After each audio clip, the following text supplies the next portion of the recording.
Permítame plantearle una pregunta directa, sin rodeos. ¿Qué imagen acude a su mente cuando piensa en Jesús, en Moisés o en los apóstoles? Supongo que, como la mayoría, si es honesto consigo mismo, visualizará figuras de piel clara, con ojos azules, o quizás con rasgos europeos. ¿Me equivoco? Y ahora, la pregunta del $1.000.000. ¿De dónde ha sacado esa imagen? ¿Acaso de la Biblia? No. La ha obtenido de las pinturas del Renacimiento, de las películas de Hollywood, de las estampas piadosas que se distribuyen en el catecismo, de una construcción cultural que, durante siglos, ha deformado, manipulado y, sinceramente, blanqueado la verdad histórica y bíblica. Durante más de 30 años, he dedicado mi vida a investigar aquello que nos ha sido ocultado. He viajado a la tierra de las Escrituras, he conversado con arqueólogos, teólogos e historiadores. He examinado documentos antiguos, he estudiado la genética, la geografía, la antropología, y lo que he descubierto me ha dejado sin palabras una y otra vez. La verdad sobre las personas de raza negra en la Biblia no es un detalle menor, no es una simple nota a pie de página. Es una revelación que cambia por completo nuestra comprensión de la historia sagrada.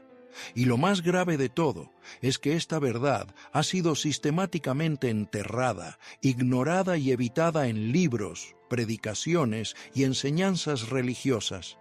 ¿Por qué? Esa es la pregunta que debemos hacernos.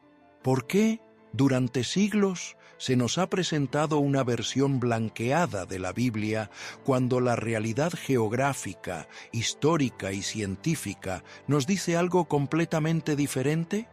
La respuesta es incómoda, pero necesaria, porque reconocer la verdad habría desafiado los sistemas de opresión, esclavitud y racismo institucionalizado.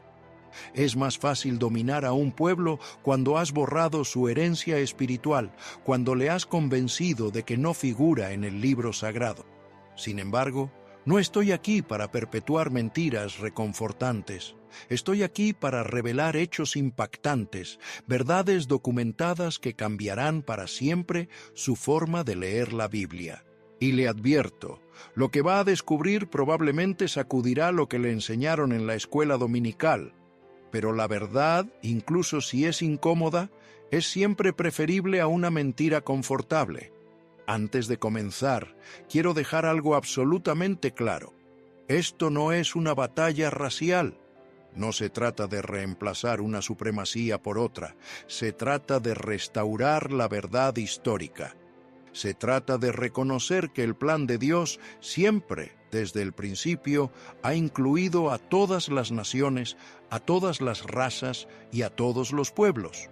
Pretender que la Biblia es un libro exclusivamente blanco o europeo no solo es históricamente falso, sino teológicamente peligroso. Porque si empezamos a creer que Dios favorece a una raza en detrimento de otra, entonces hemos perdido por completo el mensaje del Evangelio. El cuerpo de Cristo, como dice Pablo, está formado por judíos y gentiles, por esclavos y hombres libres, por hombres y mujeres. Y yo añadiría, por blancos, negros, asiáticos, indígenas, de cada tribu, lengua y nación. Esa es la verdadera universalidad del cristianismo.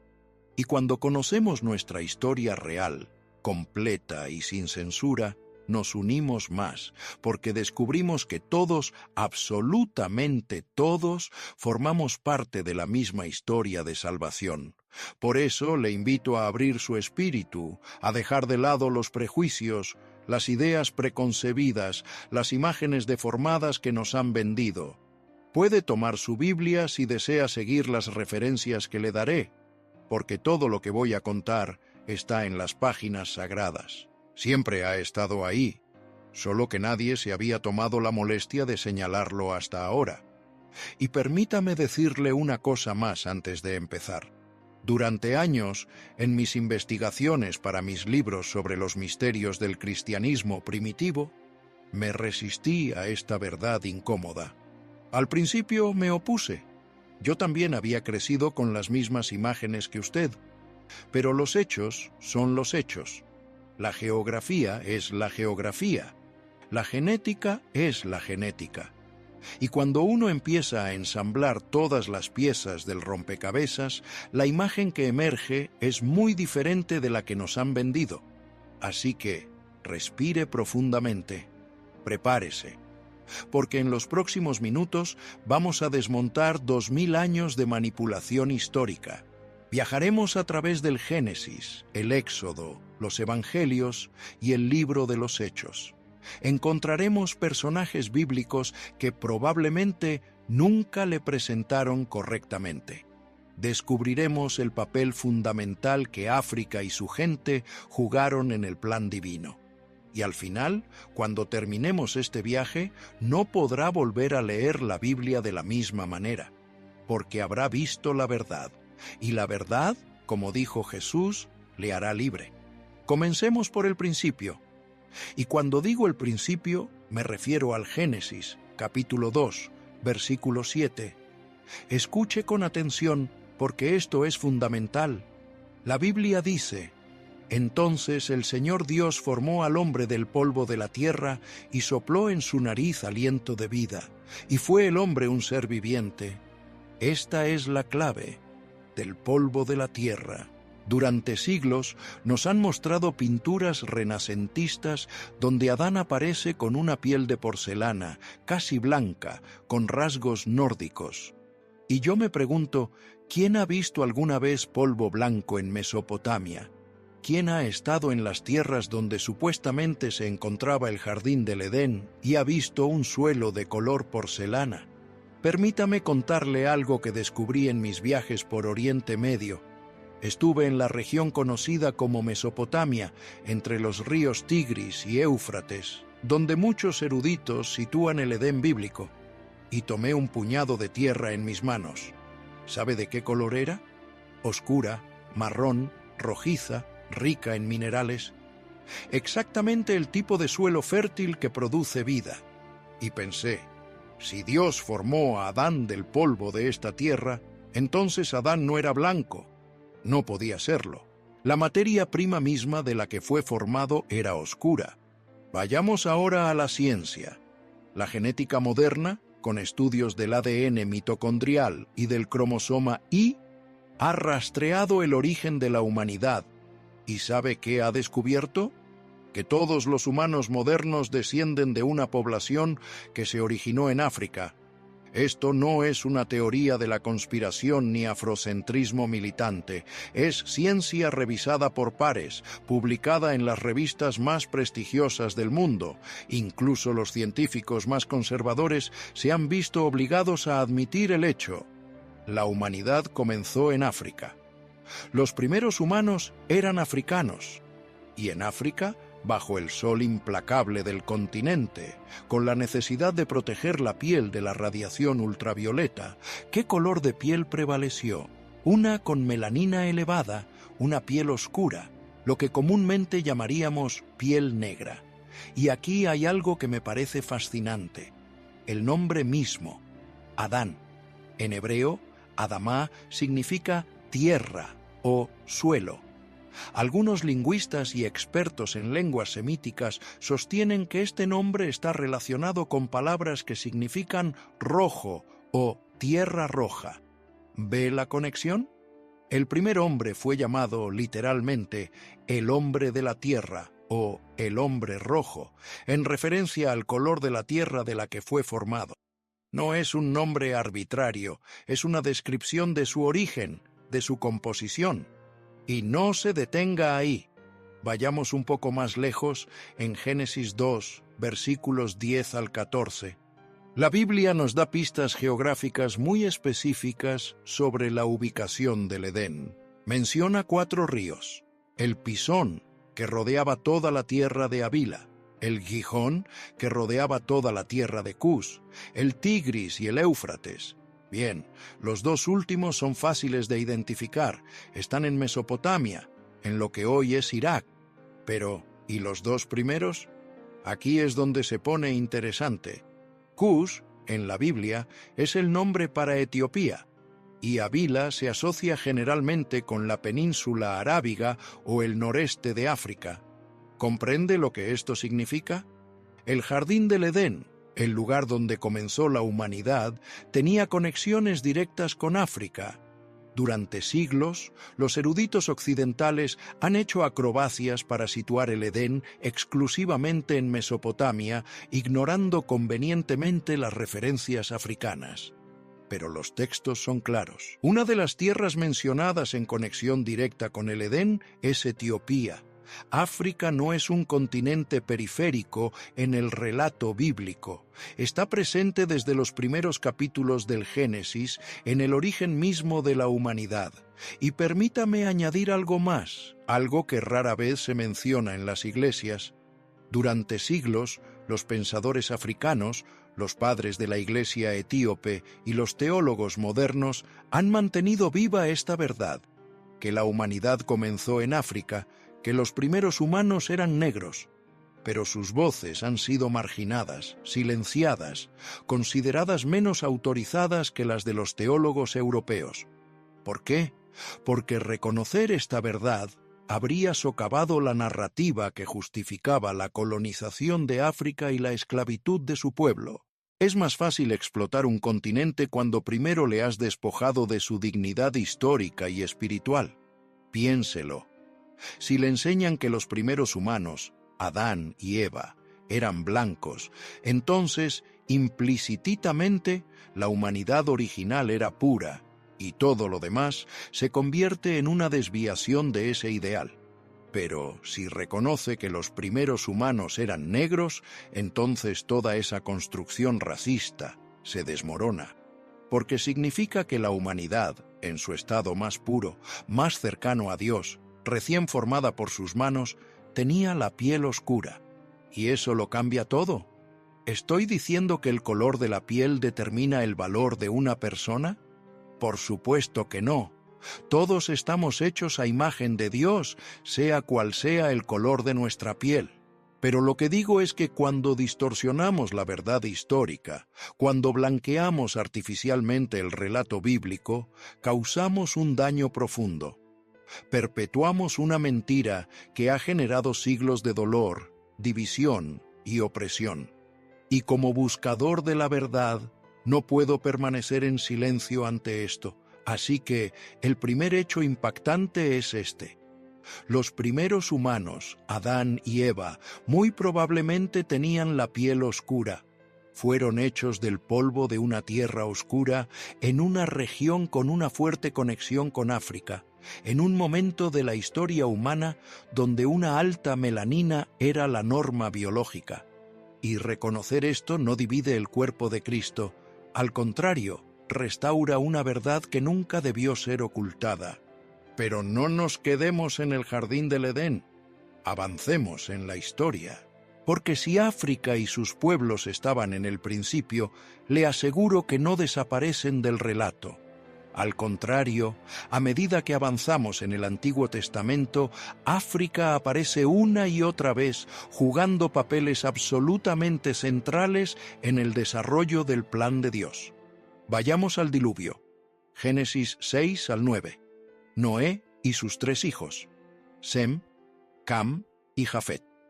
Después del diluvio, estos 3 hombres y sus esposas repoblaron la tierra. Génesis 10, conocido como la Tabla de las Naciones, nos da un catálogo detallado de los descendientes de estos 3 patriarcas y dónde se establecieron. Y cuando llegamos a Cam, el segundo hijo de Noé, la información es inequívoca. Los hijos de Cam fueron Cus, que significa Etiopía, Mizraim, que significa Egipto, Fut, que corresponde a Libia, y Canaán. ¿Entiende? 3 de los 4 hijos de Cam fundaron naciones africanas. Etiopía, Egipto y Libia son africanas. A lo largo de los siglos, algunos teólogos racistas han intentado argumentar que Cam fue maldecido y que, por consiguiente, sus descendientes africanos fueron condenados a la esclavitud. Esa es una de las manipulaciones más perversas de las Escrituras jamás realizadas. y debo detenerme aquí y desmontar esta mentira de una vez por todas porque ha causado un sufrimiento incalculable. En Génesis 9, después del diluvio, Noé planta una viña, hace vino, se embriaga y se queda desnudo en su tienda. Su hijo Cam lo ve en este estado vergonzoso y se lo cuenta a sus hermanos. Sem y Jafet, mostrando más respeto, caminan hacia atrás y cubren a su padre sin mirarlo. Cuando Noé se despierta y se entera de lo que pasó, dice: «Maldito sea Canaán, siervo de siervos será a sus hermanos». Haga una pausa. Relea. ¿Quién es maldecido? No es Cam, es Canaán, específicamente uno de los 4 hijos de Cam. Y aquí está el hecho que destruye por completo la falsa maldición de Cam. Los cananeos no se establecieron en África, se establecieron en lo que hoy es Israel, Líbano y Jordania. Cuando Dios ordena a Israel conquistar la tierra prometida, ¿a quiénes conquistan? A los cananeos. La maldición de Noé se cumple cuando Israel somete a las naciones cananeas. No tiene absolutamente nada que ver con África ni con las personas de raza negra. Nada. Es una conexión completamente fabricada. Entonces, ¿por qué se perpetuó esta mentira? La razón es simple y siniestra. Para justificar la esclavitud africana. Durante la trata transatlántica de esclavos, los traficantes y los dueños de plantaciones necesitaban una justificación religiosa para su monstruosidad. Así que tomaron este pasaje, lo retorcieron por completo, ignoraron el hecho de que la maldición era sobre Canaán y no sobre Cam. Ignoraron que los cananeos no eran africanos, y crearon de la nada la maldición de Cam para condenar a las personas negras a la esclavitud. Esa es una de las lecturas más deshonestas y malignas de las Escrituras. Y la ironía, la profunda ironía, es que la Biblia condena explícitamente el tipo de esclavitud que se practicó contra los africanos. Éxodo 21, 16, dice textualmente: «Y el que secuestrare a una persona y la vendiere, o si fuere hallada en sus manos, morirá». Es una condena directa del secuestro de personas para venderlas como esclavos. Exactamente lo que fue la trata transatlántica. Personas arrancadas de sus hogares, transportadas en barcos, vendidas en mercados. Según la ley de Moisés, era un crimen capital que merecía la pena de muerte. Y, sin embargo, los cristianos europeos que se enriquecieron con este comercio monstruoso tuvieron la audacia de citar la Biblia para justificarlo. Es una perversión que clama al cielo. Pero volvamos a Cam y sus descendientes, porque aquí está la verdad que debemos recuperar. Los descendientes de Cam fundaron algunas de las civilizaciones más importantes de la antigüedad. Misraim, es decir, Egipto, fue una de las culturas más avanzadas del mundo antiguo. Cus, Etiopía, desarrolló reinos poderosos que perduraron durante siglos. No eran naciones malditas, sino naciones bendecidas con inteligencia, riqueza y poder, y jugaron papeles absolutamente fundamentales en la historia bíblica. Permítame llevarle a un rápido recorrido por el Antiguo Testamento. Cada vez que África aparece, se sorprenderá de la frecuencia. Abraham, el padre de la fe, viajó a Egipto durante una hambruna. Su bisnieto, José, el hijo predilecto de Jacob, fue vendido como esclavo en Egipto, pero terminó convirtiéndose en el segundo al mando de toda la nación gracias a la sabiduría que Dios le dio. José salvó a Egipto y a su propia familia de la hambruna. ¿Ve el patrón? Egipto, una nación africana, es el lugar donde Dios preserva a su pueblo elegido.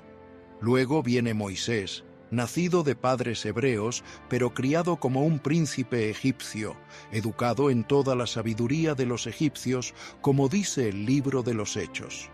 Moisés habría hablado egipcio, se habría vestido como un egipcio, habría pensado como un egipcio durante los primeros 40 años de su vida.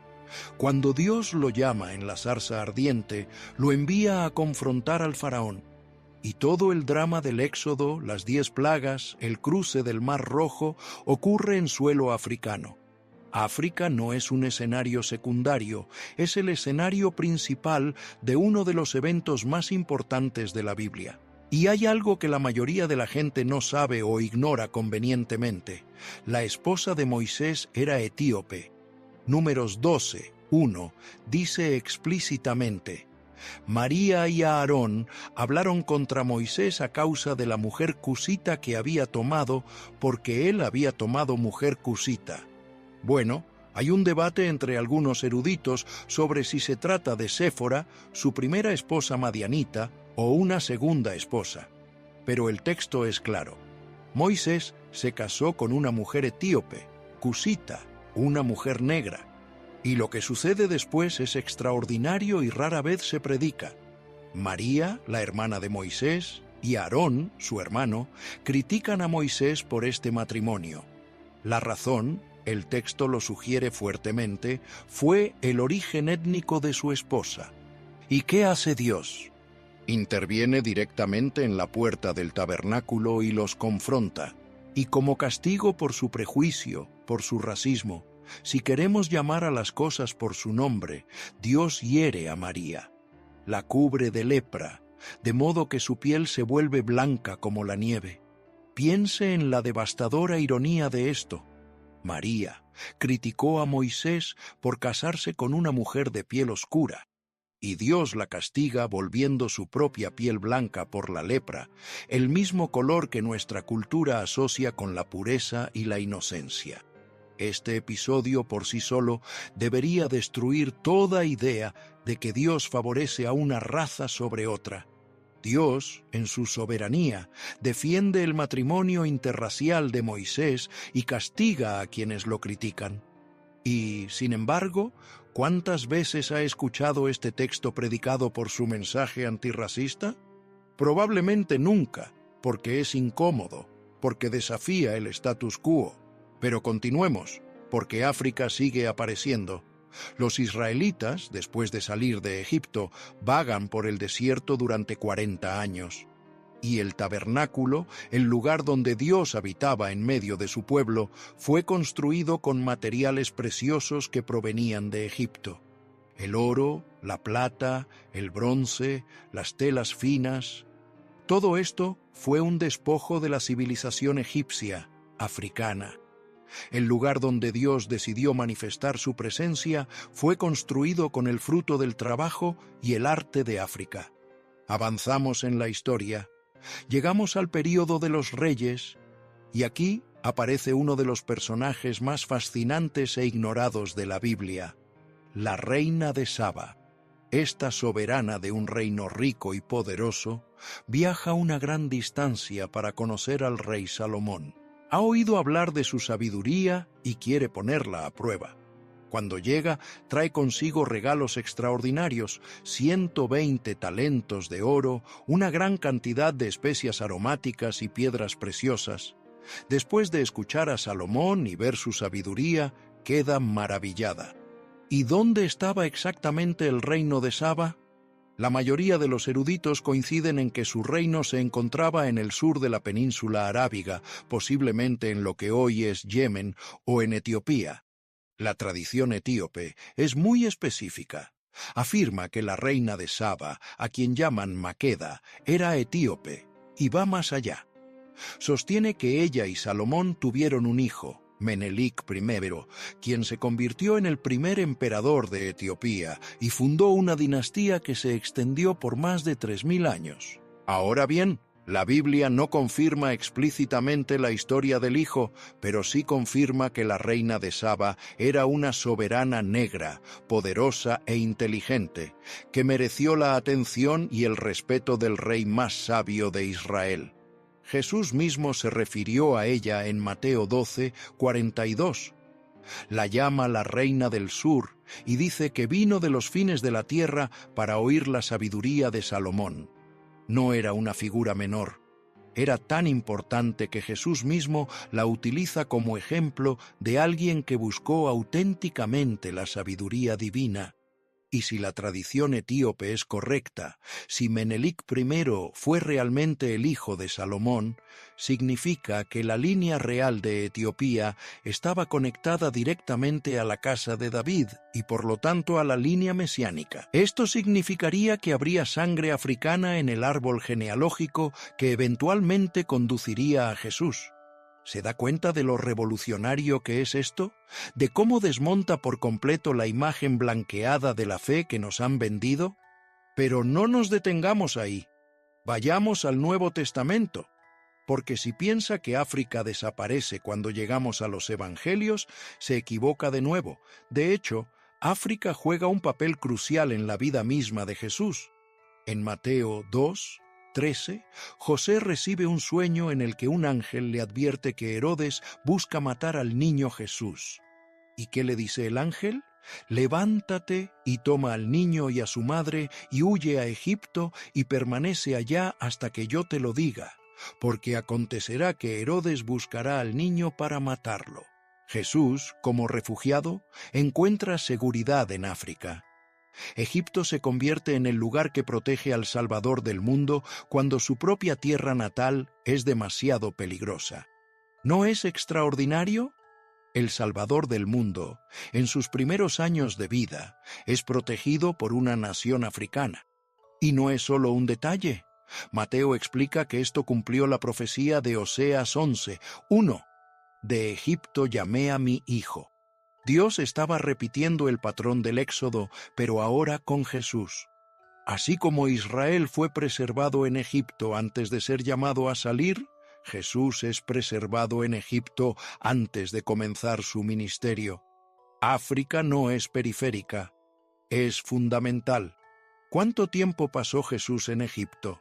La Biblia no lo especifica. Pero dado que Herodes murió en el año 4 a.C., Jesús pudo haber pasado 2 o 3 años en Egipto, los años formativos de su vida. ¿Aprendió algo del idioma?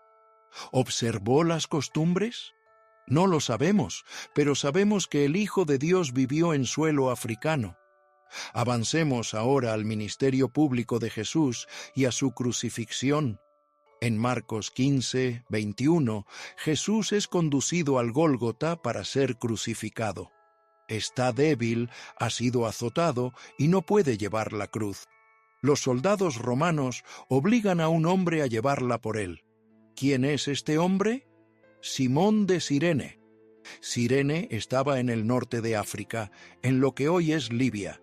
Simón era africano, era negro, y se le dio el gran privilegio, la sagrada carga, de llevar la cruz del Salvador de la humanidad. Piénselo. De todos los hombres que había en Jerusalén ese día, Dios escogió a un hombre africano para ayudar a su hijo a llevar el instrumento de nuestra salvación. ¿Fue una casualidad? No creo en las casualidades cuando se trata del plan de Dios. Creo que fue intencional, una señal clara de que los africanos, las personas de raza negra, estaban íntimamente involucrados en el plan de Dios desde el principio. Marcos nos da más detalles sobre Simón. Era el padre de Alejandro y de Rufo, nombres que probablemente eran conocidos en la comunidad cristiana primitiva. En Romanos 16:13, Pablo saluda a alguien llamado Rufo y a su madre. Muchos eruditos creen que es el mismo Rufo, hijo de Simón. Si es así, significa que la familia de Simón se convirtió en una parte activa de la iglesia primitiva.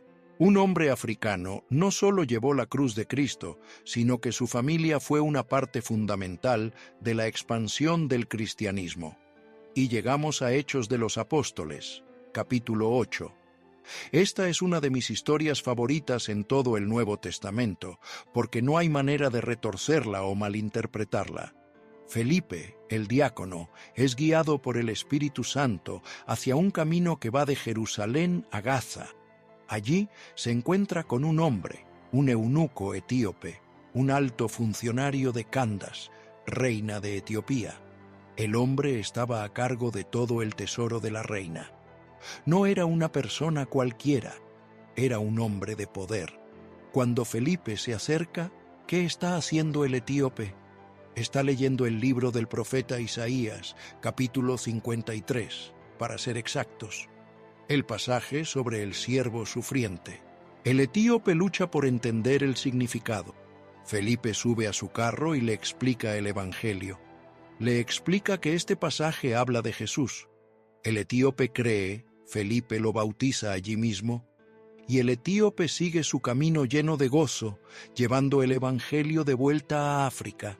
¿Comprende la importancia de esto? Es uno de los primeros gentiles convertidos en el libro de los Hechos y es un africano. Antes de que Pedro fuera a la casa de Cornelio, el centurión romano, antes de que Pablo comenzara sus viajes misioneros por Europa, un africano había entendido el Evangelio, lo había aceptado y lo estaba llevando a su continente.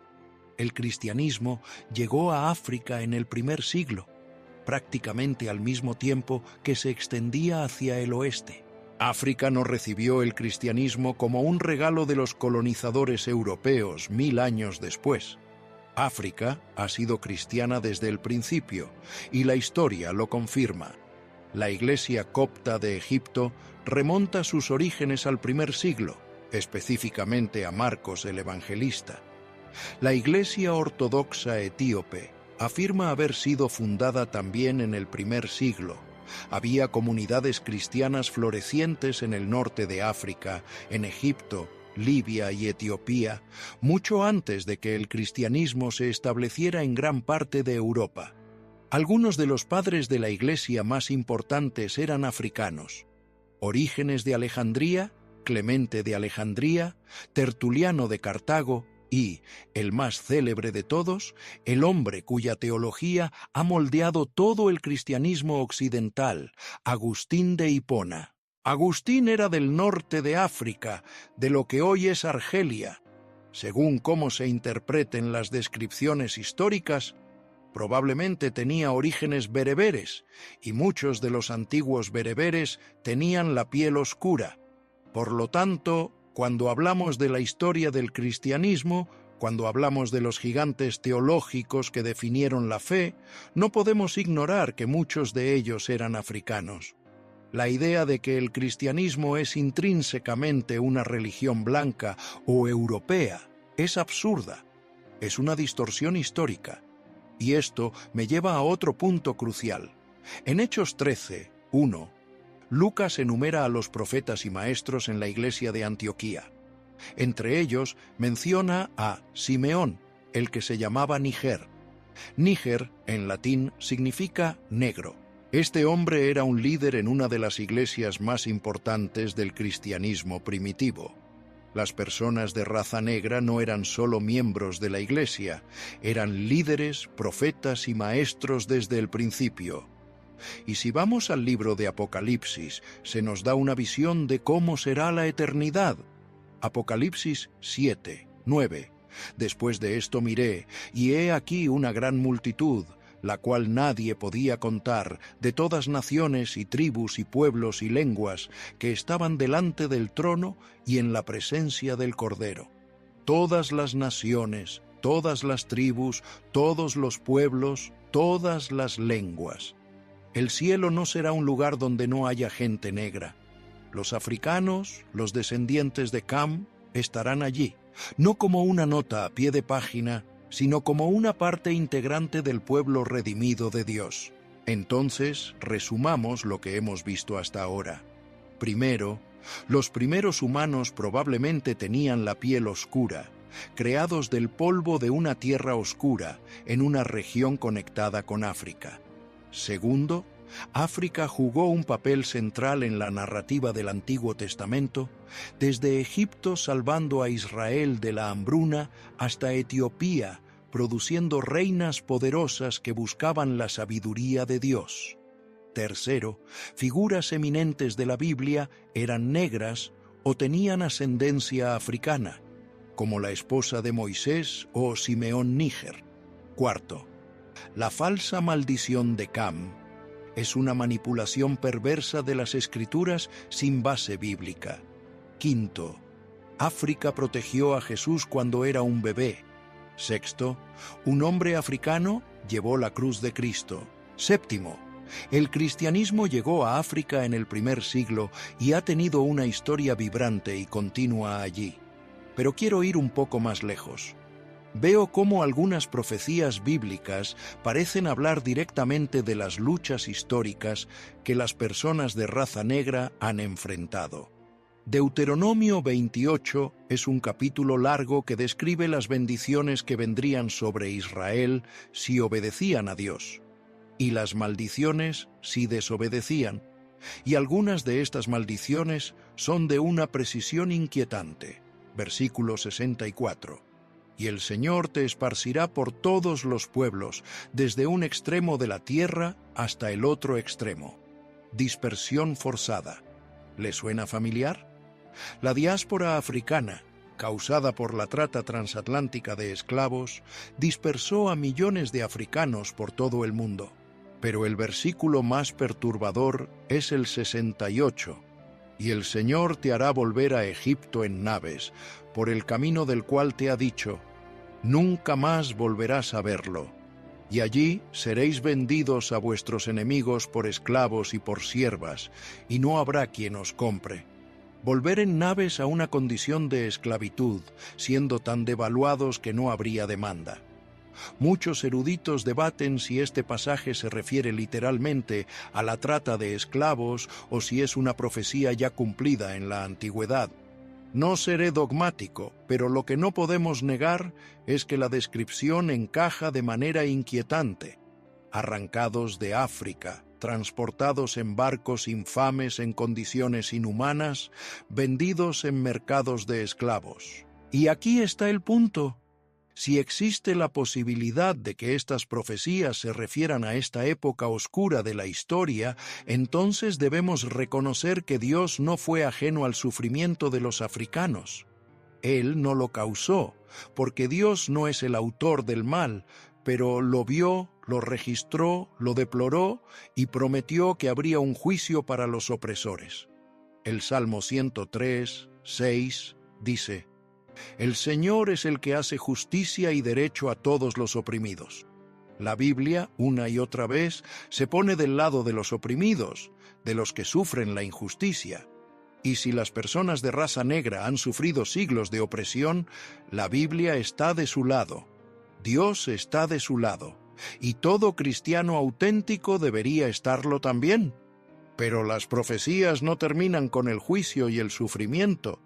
También hablan de restauración. Salmo 68, 31. Vendrán príncipes de Egipto. Etiopía se apresurará a extender sus manos hacia Dios. Es una profecía de que África buscará a Dios.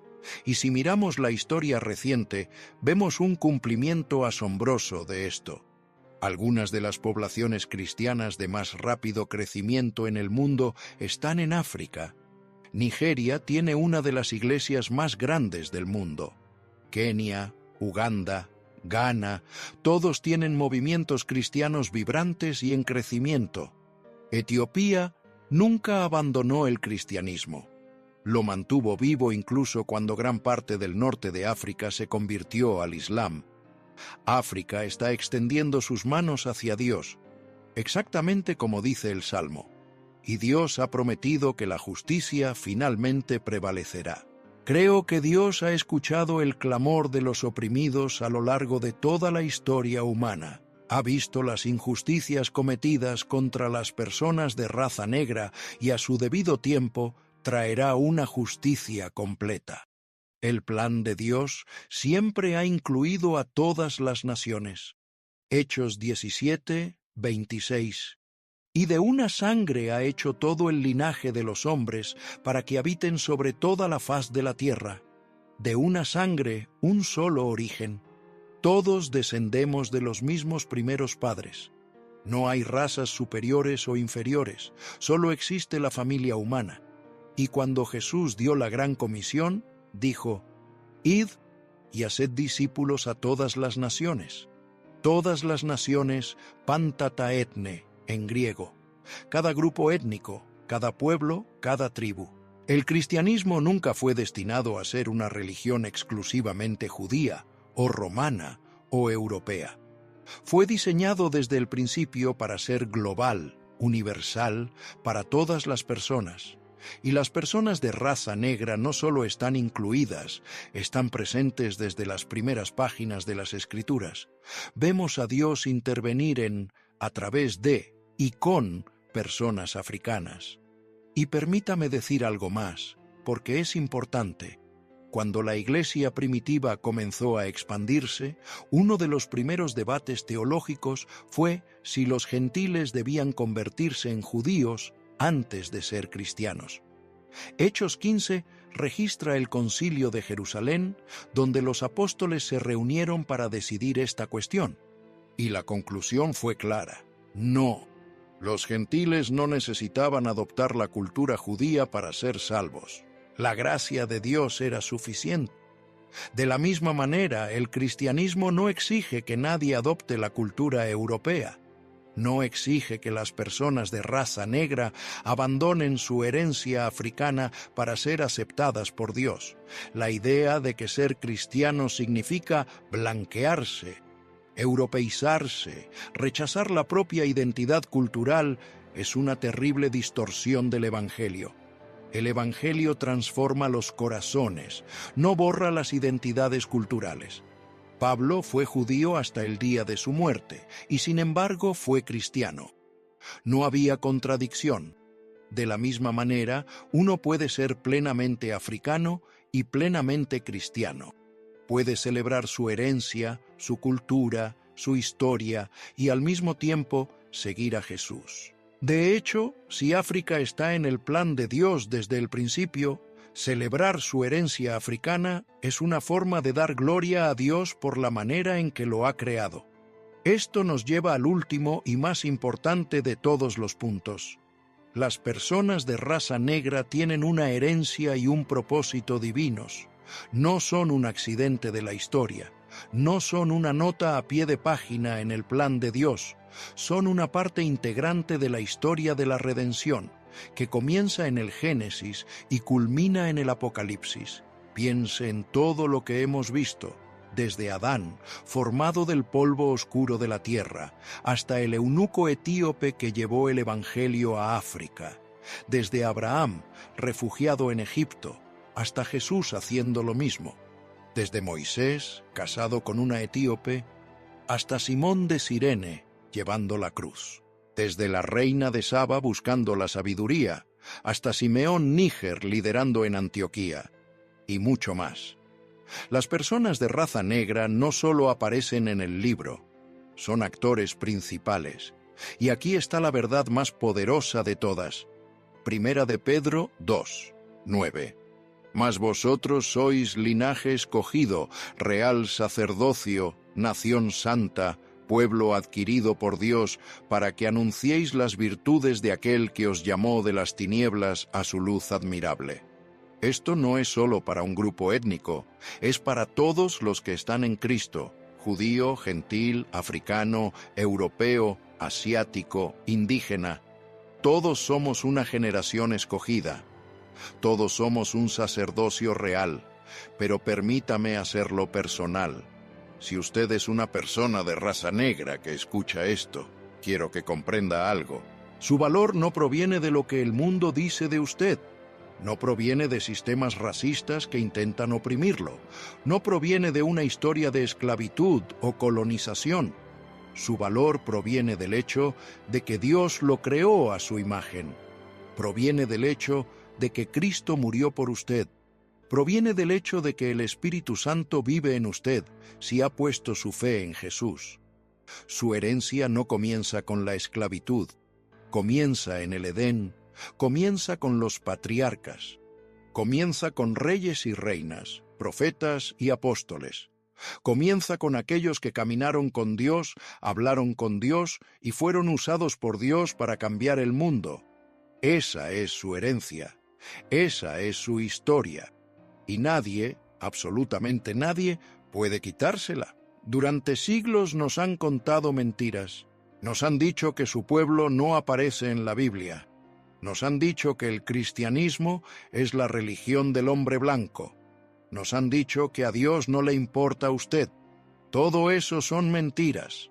Mentiras construidas para robar su identidad, para hacerlo sentir inferior, para mantenerlo oprimido. Pero la verdad es esta: Dios siempre lo ha visto, siempre lo ha amado, siempre lo ha incluido en sus planes. Y cuando lea la Biblia con los ojos abiertos, cuando estudie la historia real sin distorsiones racistas, descubrirá que su pueblo ha sido portador de la presencia de Dios, portador de su mensaje desde el principio. La Iglesia etíope ha mantenido viva la fe cristiana durante casi 2000 años, a través de invasiones, intentos de colonización y todo tipo de adversidades. Los cristianos coptos de Egipto han resistido persecuciones sucesivas y todavía están allí. Los movimientos cristianos modernos en el África subsahariana se encuentran entre los más vibrantes y de más rápido crecimiento en el mundo. No es una casualidad, es el cumplimiento de las promesas de Dios.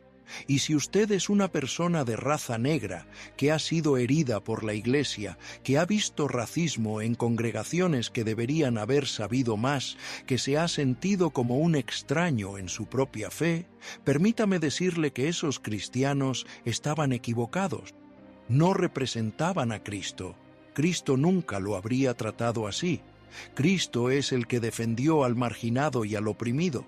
Cristo habría estado de su lado. Y la verdadera iglesia, la iglesia que realmente sigue a Cristo, debe estar de su lado. Y también debe reconocer las injusticias del pasado. Debe arrepentirse de las veces que ha torcido las Escrituras para justificar el racismo. Debe celebrar la diversidad que Dios ha creado. Porque en Cristo no hay judío ni griego, no hay esclavo ni libre, no hay hombre ni mujer. Y yo añado, no hay negro ni blanco. Todos somos uno en Cristo Jesús. Esa es la visión de Dios. Una familia unida, no por la homogeneidad cultural o étnica, sino por la sangre de Cristo. Una familia donde cada miembro es valorado, donde cada historia cuenta, donde cada voz es escuchada. Y permítame añadir algo más. Las personas de raza negra tienen un llamado único en este momento de la historia, porque han experimentado cosas que otros no han experimentado. Han visto el lado oscuro de la humanidad, han conocido la opresión de primera mano, y eso les da una perspectiva única sobre la justicia de Dios, sobre la misericordia de Dios, sobre el corazón de Dios para los quebrantados. El mundo necesita escuchar las voces africanas. Necesita escuchar la teología africana, necesita escuchar la adoración africana, no como un añadido exótico al cristianismo, sino como una parte esencial de lo que el cristianismo siempre ha sido. Porque cuando todas las voces suenan, cuando todas las naciones cantan, es entonces cuando el cuadro completo del amor de Dios se hace visible. Y para aquellos que no son de raza negra y que escuchan, permítame hablarles también. Su responsabilidad es escuchar, aprender, reconocer que se nos ha enseñado una versión incompleta de la historia. No necesariamente por su culpa, sino por siglos de distorsión sistemática. Pero ahora que sabe más, debe hacer más. Debe rechazar toda forma de racismo, abierto o sutil. Debe celebrar la diversidad del pueblo de Dios. Debe amplificar las voces de sus hermanos y hermanas de raza negra en lugar de silenciarlas. Debe estudiar la historia real, no la versión blanqueada. Y debe usar su privilegio, si lo tiene, para promover la justicia. Porque no es solo una cuestión de corrección histórica. Es una cuestión de justicia bíblica. Es una cuestión de fidelidad al corazón de Dios. Y Dios ha dejado muy claro a lo largo de toda la Escritura que ama la justicia y odia la opresión. Siempre, siempre está del lado de los marginados. Así que cuando defendemos a nuestros hermanos y hermanas, cuando rechazamos las narrativas racistas, cuando celebramos su herencia bíblica, no estamos siendo woke o políticamente correctos. Estamos siendo bíblicos, estamos haciendo lo que Isaías 1:17 nos ordena: aprended a hacer el bien, buscad el juicio, restituid al agraviado. Termino con esto, porque es lo más importante de todo. Toda esta conversación, todo este viaje a través de las Escrituras, toda esta revelación de la verdad histórica, tiene un único objetivo: glorificar a Dios. Porque cuando entendemos la plenitud de su plan, cuando vemos cómo ha tejido a todas las naciones y a todos los pueblos en su historia de redención, nuestra admiración por Él crece. Dios no es pequeño, Dios no es limitado. Dios no favorece a unos sobre otros en base al color de la piel. Dios es infinitamente más grande, más sabio, más amoroso de lo que jamás hemos imaginado. Y su plan incluye a todo el mundo, desde el principio hasta el fin, desde el Génesis hasta el Apocalipsis, desde el jardín del Edén hasta la Nueva Jerusalén. Todas las naciones, todas las tribus, todas las lenguas, y cantaban un cántico nuevo diciendo: digno eres, porque tú fuiste inmolado, y con tu sangre nos has redimido para Dios, de todo linaje y lengua y pueblo y nación, y nos has hecho para nuestro Dios reyes y sacerdotes, y reinaremos sobre la tierra. Ese es su plan. Y las personas de raza negra, los africanos, los descendientes de Cam, son parte de ese plan desde el principio. No como una inclusión tardía, no como un añadido de último minuto, sino como participantes fundamentales en la historia más grande jamás contada. Pero espere, porque hay más, mucho más. Lo que voy a contarle ahora profundizará aún más su comprensión de esta verdad que ha sido ocultada durante tanto tiempo. Vamos a entrar en detalles específicos, descubrimientos arqueológicos, conexiones históricas rara vez mencionadas en los púlpitos, pero documentadas en los anales de la historia y confirmadas por la arqueología moderna. Permítame llevarle a un viaje más profundo, al octavo hecho impactante: la influencia africana en la teología cristiana primitiva. Porque no solo había cristianos africanos en la iglesia primitiva, sino que África produjo algunos de los pensadores cristianos más brillantes que jamás hayan existido, y sus contribuciones dieron forma a la teología cristiana de maneras que la mayoría de la gente ni se imagina. Comencemos por la ciudad de Alejandría, en Egipto. En los primeros siglos del cristianismo, Alejandría era uno de los centros intelectuales más importantes del mundo. Su célebre biblioteca contenía cientos de miles de rollos y manuscritos. Y fue aquí, en esta ciudad africana, donde se desarrolló una de las escuelas teológicas más influyentes del cristianismo primitivo, la Escuela Catequética de Alejandría. Esta escuela produjo genios del pensamiento cristiano que definieron la ortodoxia durante siglos.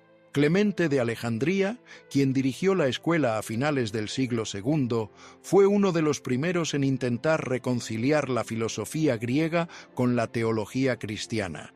Sus escritos sobre la relación entre la fe y la razón, sobre la naturaleza de Dios, sobre la interpretación alegórica de las Escrituras, influyeron profundamente en toda la tradición cristiana posterior. Y él era africano. Vivió, enseñó y escribió en suelo africano. Pero fue su sucesor quien dejó una marca indeleble en la teología cristiana: Orígenes.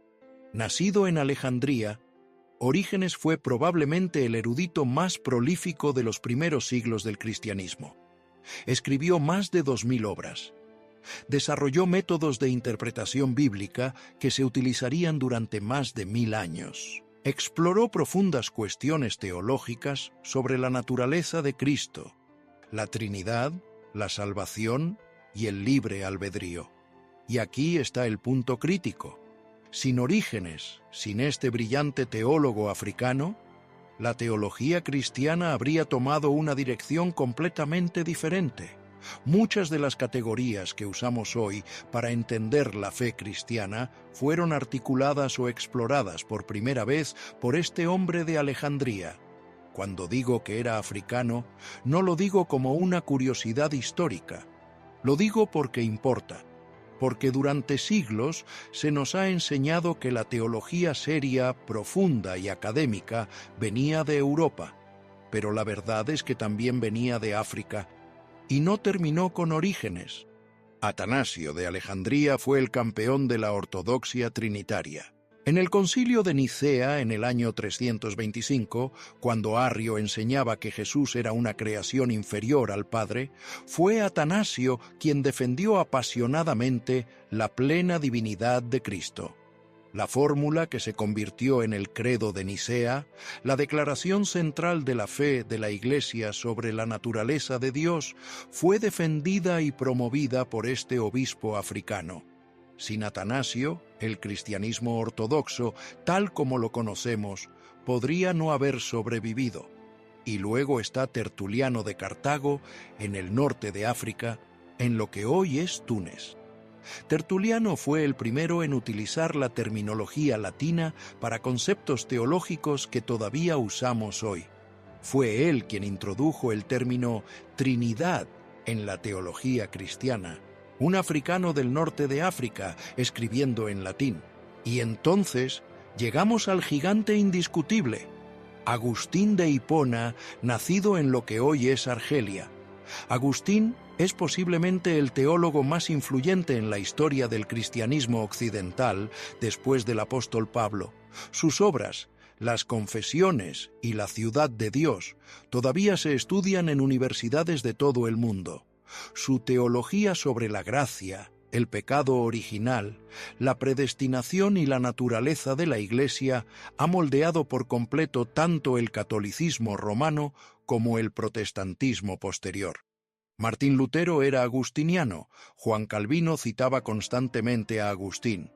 Y aquí está el hecho fascinante.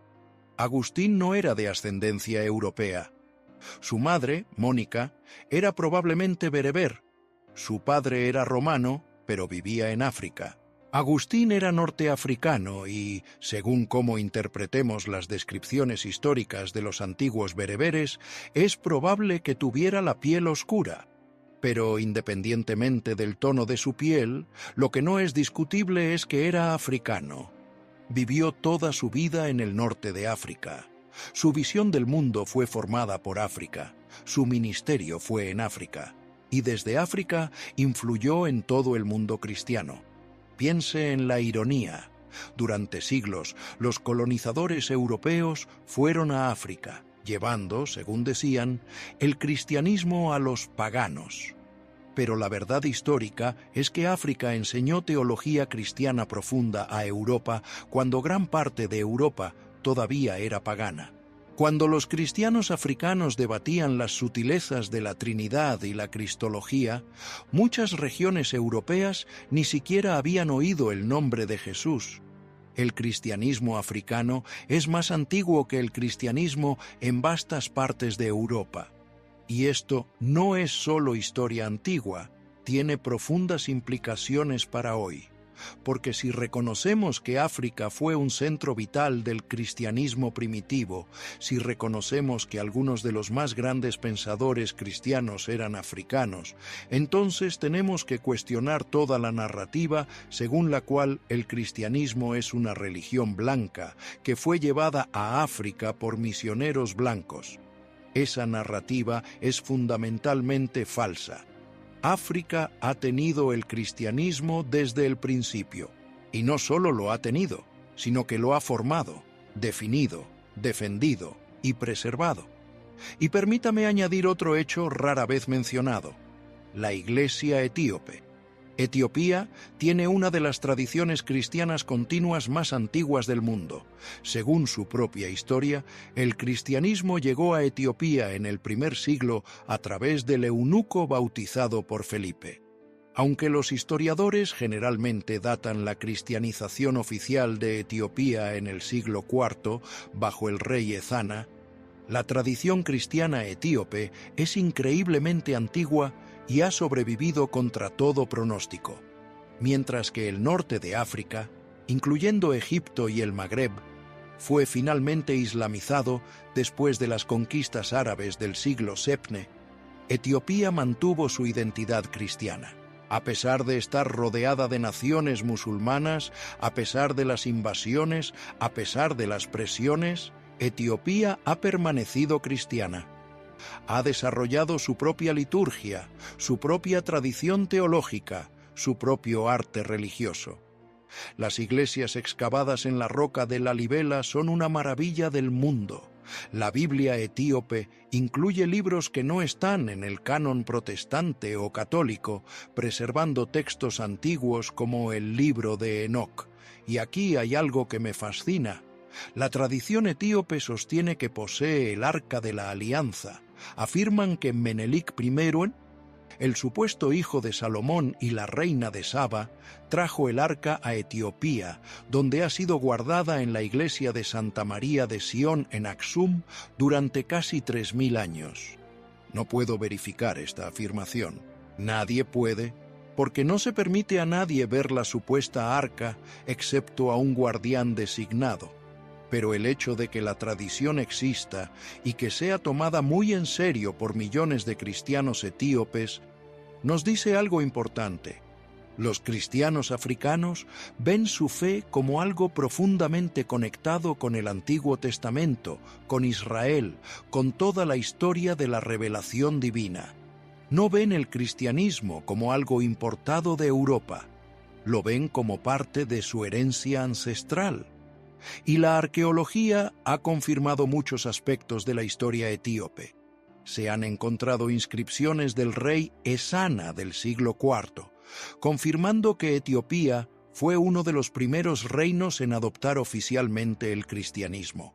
De hecho, Etiopía adoptó el cristianismo como religión de Estado aproximadamente en la misma época que el Imperio Romano bajo Constantino.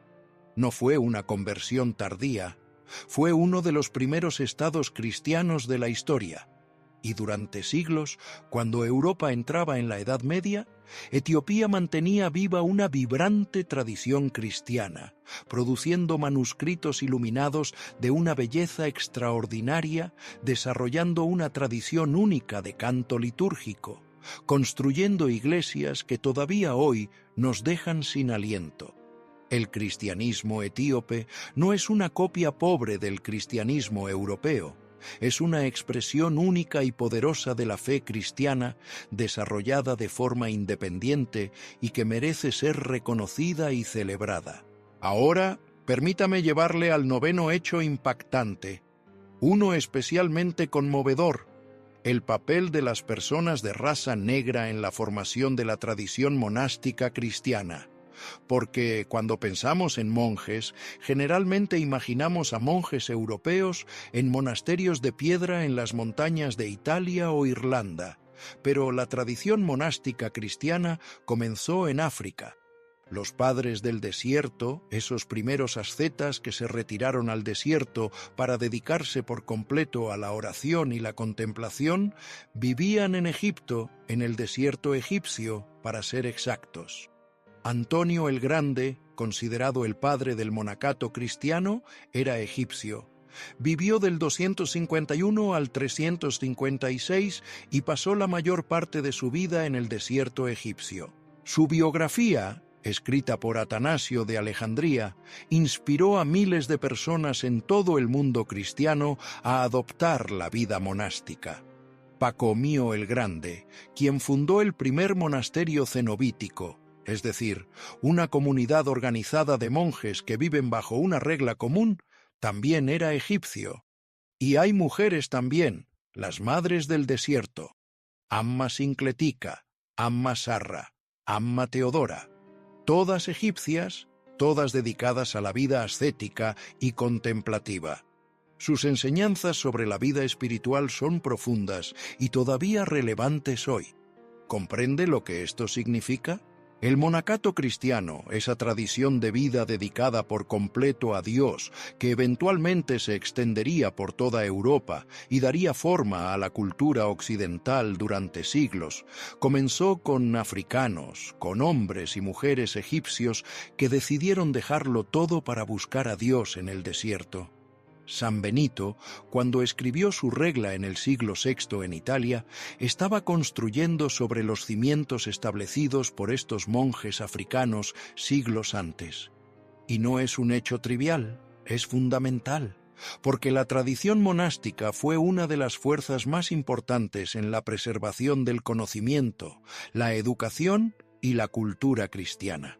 Durante la Edad Media, fueron los monasterios los que copiaron los manuscritos bíblicos, preservaron los textos clásicos, desarrollaron la agricultura, crearon escuelas, y todo eso se remonta a esos primeros monjes en el desierto egipcio, africanos.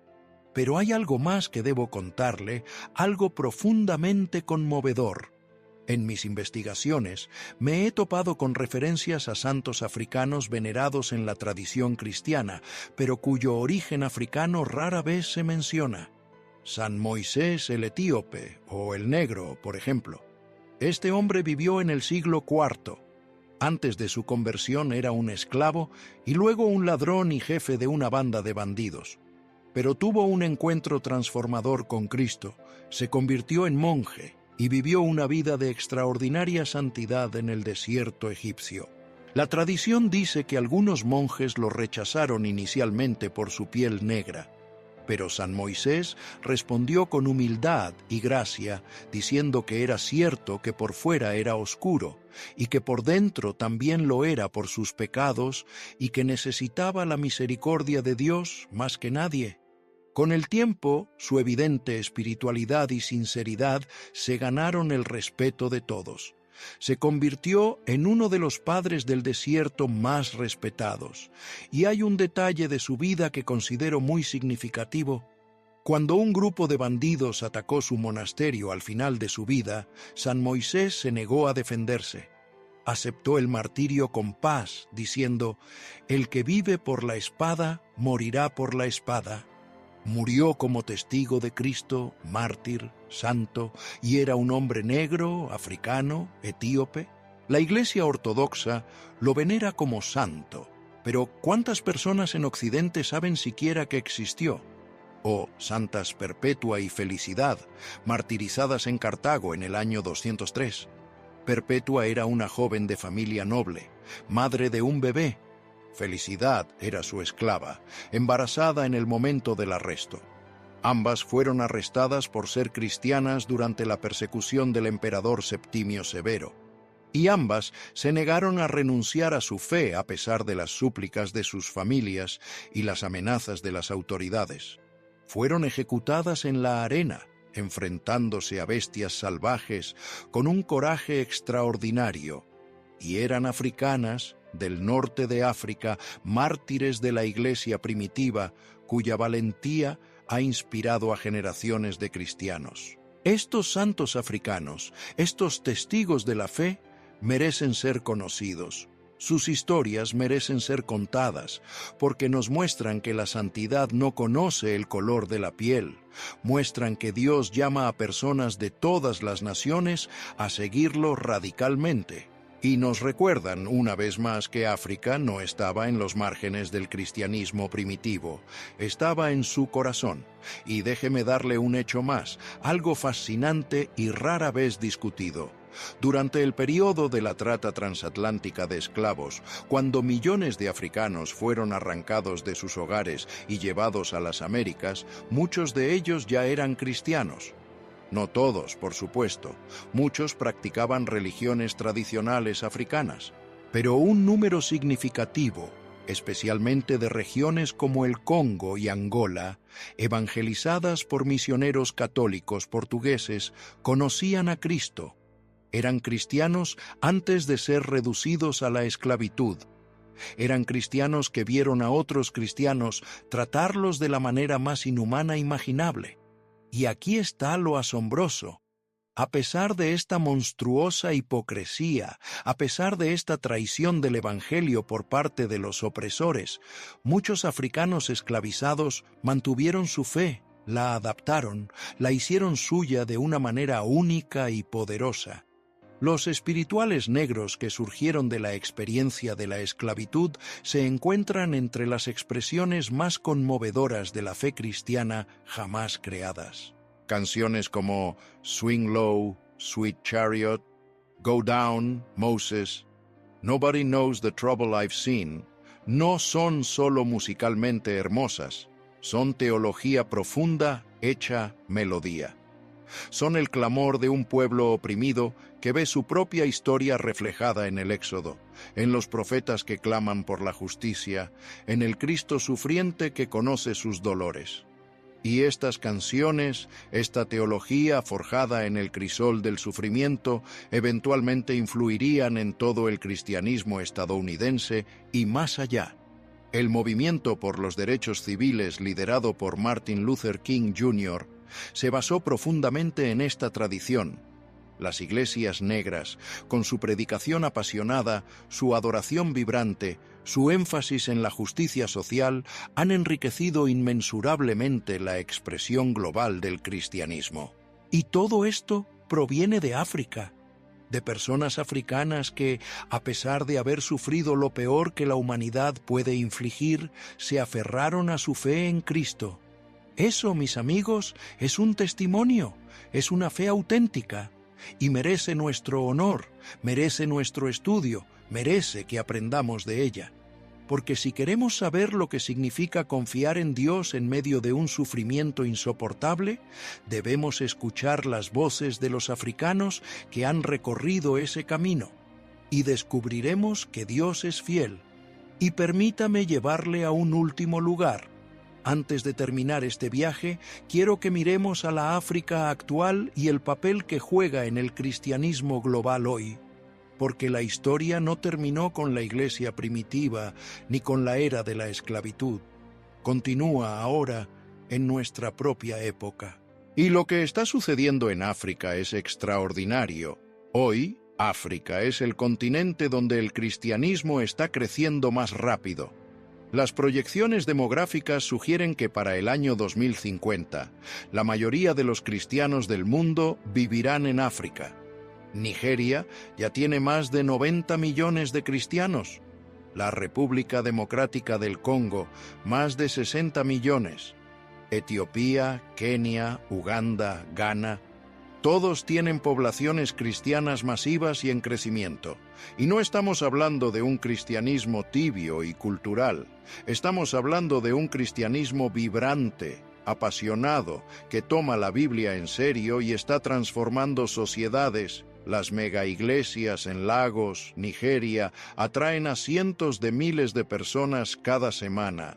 Misioneros africanos están siendo enviados a todo el mundo, incluyendo Europa y América del Norte, para reevangelizar regiones que se han vuelto postcristianas. Teólogos africanos están produciendo obras importantes, ofreciendo perspectivas únicas sobre la fe. Perspectivas formadas por la experiencia africana, pero con una relevancia global. La Biblia se está leyendo con ojos africanos, y eso está enriqueciendo la comprensión de toda la Iglesia global. Y aquí está lo que considero profundamente apropiado, lleno de simetría divina. El continente que fue devastado por la trata de esclavos, falsamente justificada con la Biblia, el continente que fue colonizado por potencias que afirmaban llevar la civilización cristiana, ese mismo continente está ahora revitalizando el cristianismo global. Está enviando misioneros a lugares donde el cristianismo está en declive. Está ofreciendo energía espiritual a iglesias viejas y moribundas en Occidente. África, a la que supuestamente se le llevó la iglesia, resulta que siempre ha tenido la iglesia, y ahora la está devolviendo con intereses. No es un accidente, es la providencia. Es Dios escribiendo la historia con su propia mano, mostrando que sus promesas son fieles. El Salmo 68:31 dice que Etiopía se apresurará a extender sus manos hacia Dios, y lo está haciendo. En nuestra época estamos viendo el cumplimiento de profecías antiguas ante nuestros propios ojos. Y permítame decir algo más. Las iglesias africanas ofrecen algo que muchas iglesias occidentales han perdido: una profunda comprensión del ámbito espiritual. En muchas culturas africanas siempre ha habido una conciencia de un mundo espiritual más allá del material, de fuerzas espirituales en acción. La vida es más que lo que podemos tocar y ver. Cuando estas culturas se encuentran con el cristianismo bíblico, con su clara enseñanza sobre ángeles y demonios, la guerra espiritual, el poder del Espíritu Santo, hay una profunda resonancia. Los cristianos africanos no han sido moldeados por el racionalismo occidental que niega o minimiza lo sobrenatural. Toman en serio la enseñanza bíblica sobre el ámbito espiritual y, como resultado, a menudo experimentan manifestaciones del poder de Dios de maneras que muchos cristianos occidentales han olvidado que son posibles. Ahora, no estoy diciendo que todo lo que sucede en el cristianismo africano sea perfecto. Por supuesto que no. Hay excesos, hay falsas enseñanzas, hay charlatanes y falsos profetas, pero eso es cierto donde quiera que exista el cristianismo. Lo que digo es que el cristianismo africano, en su mejor expresión, tiene algo vital que ofrecer a la Iglesia global, y deberíamos escuchar, aprender y relacionarnos con una actitud de dar y recibir, no con una actitud de superioridad occidental. Y aquí está el desafío para nosotros hoy. Después de todo lo que hemos visto, después de este viaje a través de las Escrituras y la historia, ¿qué haremos con esta información? Porque el conocimiento sin acción es inútil, es una forma de incredulidad. Santiago 1:22 dice: «Pero sed hacedores de la palabra, y no tan solamente oidores, engañándoos a vosotros mismos». Si entendemos la verdad sobre las personas de raza negra en la Biblia, sobre el lugar de África en el plan de Dios, entonces tenemos la responsabilidad de actuar en consecuencia. Para las personas de raza negra que escuchan, mi desafío es que reclamen su herencia. No permitan que nadie les robe su historia. No permitan que nadie les convenza de que son ajenos a la historia de la salvación. Están en el corazón de esa historia, desde el Génesis hasta el Apocalipsis. Su historia no comienza con la esclavitud, comienza en el jardín, con la creación misma, continúa con patriarcas y reyes, con profetas y apóstoles, y se extiende hasta la Nueva Jerusalén, donde estarán ante el trono de Dios, con toda la belleza y diversidad de la humanidad redimida. Estudien su Biblia con nuevos ojos. Busquen las referencias africanas que están ahí. Lean sobre los padres de la Iglesia africanos. Aprendan sobre la rica historia de la Iglesia etíope, de la Iglesia copta, de las primeras iglesias del norte de África. Conecten su fe con su herencia, y cuando lo hagan, descubrirán una profundidad y una riqueza que fortalecerán su vida espiritual. Y compártanlo con otros, especialmente con los jóvenes que luchan con su identidad, que sienten que deben elegir entre ser negros y ser cristianos. Muéstrenles que tal dicotomía no existe, que ser plenamente africano y plenamente cristiano no solo es posible, es histórico, es bíblico, es hermoso. Y para aquellos que no son de raza negra y que escuchan, el desafío es igualmente serio. Examinen sus propios prejuicios. Pregúntense si han aceptado una versión blanqueada del cristianismo sin crítica. Pregúntense si han asumido, consciente o inconscientemente, que la teología seria solo viene de Occidente. Pregúntense si han valorado las voces africanas tanto como las europeas en su comprensión de la fe. Y si su respuesta honesta es que no lo han hecho, entonces cambien. Lean libros de teólogos africanos, escuchen música de adoración africana, Aprendan la historia de la Iglesia africana y cuando vean representaciones artísticas de figuras bíblicas, cuestiónenlas. No acepten automáticamente que Jesús parecía un europeo. No asuman que todos en la Biblia eran blancos, porque esa suposición se basa en siglos de representaciones artísticas incorrectas, no en el texto bíblico real ni en la evidencia histórica. Y aquí hay algo práctico que todos podemos hacer. Cuando enseñemos la Biblia, cuando prediquemos, cuando contemos historias bíblicas a los niños, seamos intencionalmente inclusivos. Señalemos a Simón de Cirene y digamos, era africano, era negro. Hagamos visible lo que ha sido invisible durante tanto tiempo. Y si usted es un pastor, un maestro de escuela dominical, un padre, tiene una responsabilidad especial, porque las próximas generaciones están observando y escuchando. Están formando su comprensión de quién es Dios y cómo funciona su reino. Y si todo lo que les mostramos son imágenes de un Jesús blanco y una Biblia blanca, los estamos preparando para un día de ajuste de cuentas, cuando descubran que la realidad era mucho más diversa, mucho más hermosa, mucho más inclusiva de lo que les enseñamos.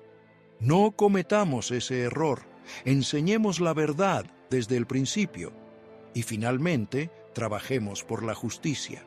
Porque si realmente creemos que las personas de raza negra son iguales en valor y dignidad ante Dios, si realmente creemos que han estado y están en el plan de Dios, entonces debemos oponernos a todo sistema, actitud y práctica que devalúe o margine a las personas de raza negra. El racismo, en cualquiera de sus formas, es un pecado. No es solo un problema social, es un problema espiritual. Es la negación de la verdad fundamental de que todos estamos hechos a imagen de Dios. Y no estoy hablando de política partidista, estoy hablando de justicia bíblica. Cuando vemos desigualdades sistémicas, prejuicios, opresión, estamos llamados a hablar, estamos llamados a actuar. Miqueas 6, 8. Oh hombre, Él te ha declarado lo que es bueno. ¿Y qué pide el Señor de ti? Solamente hacer justicia y amar misericordia y humillarte ante tu Dios. Hacer justicia es un mandato, no una sugerencia. Significa reconocer las injusticias del pasado. Significa arrepentimiento corporativo por las formas en que la Iglesia a menudo ha sido cómplice de la opresión de los pueblos africanos. Significa reconocer que la trata transatlántica de esclavos fue un pecado monstruoso que nunca debería haber ocurrido y que el hecho de que cristianos participaran en ella es una mancha terrible en la historia de la Iglesia. Significa reconocer el daño enorme que causó el colonialismo, a menudo justificado con un lenguaje cristiano. Significa abordar estas cosas auténticamente, no solo con palabras, sino con acciones concretas de reparación y reconciliación. Significa hacerlo mejor en el futuro, construir iglesias verdaderamente multirraciales donde todos sean valorados. Significa amplificar las voces de los líderes cristianos de raza negra, apoyar el trabajo de justicia racial dentro y fuera de la Iglesia, criar a nuestros hijos de manera que celebren la diversidad en lugar de temerla o ignorarla. No es fácil, requiere humildad, requiere la voluntad de admitir errores, requiere escuchar lo que es incómodo, requiere un cambio real. Pero si realmente creemos que la Biblia es la palabra de Dios, si realmente creemos que debemos conformarnos a ella y no moldearla a nuestra imagen, entonces no tenemos otra opción.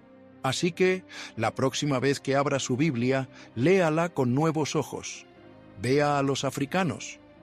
Vea a las personas de raza negra. Vea cómo Dios los usa, los honra, los incluye. Vea cómo África protege a su pueblo. Vea cómo los africanos buscan su sabiduría. Vea cómo un hombre africano lleva la cruz de Cristo. Vea cómo el Evangelio llega a África casi inmediatamente después de Pentecostés. Vea cómo África produce algunos de los más grandes teólogos del cristianismo. Vea cómo África preserva la fe cuando otras regiones la abandonan. Vea cómo África está revitalizando el cristianismo global en nuestra propia época. Y cuando vea todo eso, cuando la verdad completa se revele ante usted, su fe será más rica, su comprensión será más profunda y su amor por el Dios que orquestó todo esto será más grande. Porque verá que su plan es más grande, más inclusivo, más hermoso de lo que jamás imaginó.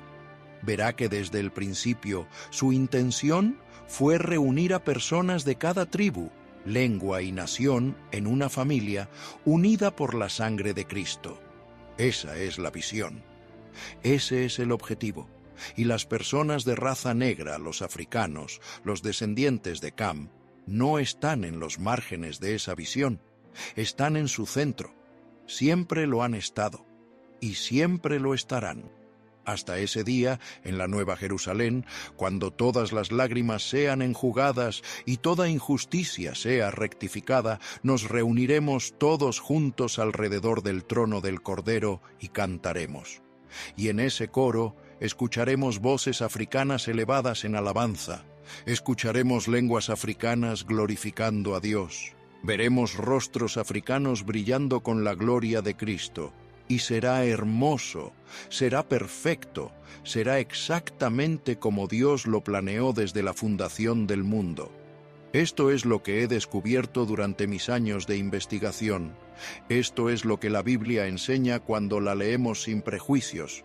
Esto es lo que la historia confirma cuando la estudiamos honestamente, y es lo que espero que usted también descubra, porque la verdad está ahí para ser encontrada, y ahora que la conoce, tiene la responsabilidad de compartirla. No con arrogancia, no con división, sino con amor, con claridad, con el anhelo de que todos los hijos de Dios conozcan su verdadera herencia. Las personas de raza negra en la Biblia no son un misterio, no son invisibles. Están ahí, en cada libro, en cada historia importante, jugando papeles cruciales desde el Génesis hasta el Apocalipsis. Y es hora de que todo el mundo cristiano reconozca esta verdad. Es hora de que enseñemos la Biblia completa, sin blanquear, sin distorsionar, sin omitir. Porque cuando lo hacemos, cuando abrazamos la verdad completa, el cuerpo de Cristo será más fuerte, la Iglesia será más fiel y el testimonio del Evangelio será más poderoso. Porque demostraremos al mundo que Dios realmente ama a todas las personas, no solo de palabra, sino de hecho, al registrarlas en su propia palabra. Es la verdad que cambia vidas, es la verdad que libera, y es la verdad que he compartido con usted hoy. Ahora depende de usted. ¿Qué hará con ella? ¿La ignorará? ¿La rechazará porque desafía lo que siempre ha creído? ¿O la abrazará y permitirá que transforme su forma de ver la Biblia, la historia y el plan de Dios? La elección es suya, pero le aseguro, la verdad no cambiará, seguirá ahí, en las páginas de las Escrituras, esperándole, y cuando esté listo para verla, lo cambiará todo. Se lo prometo.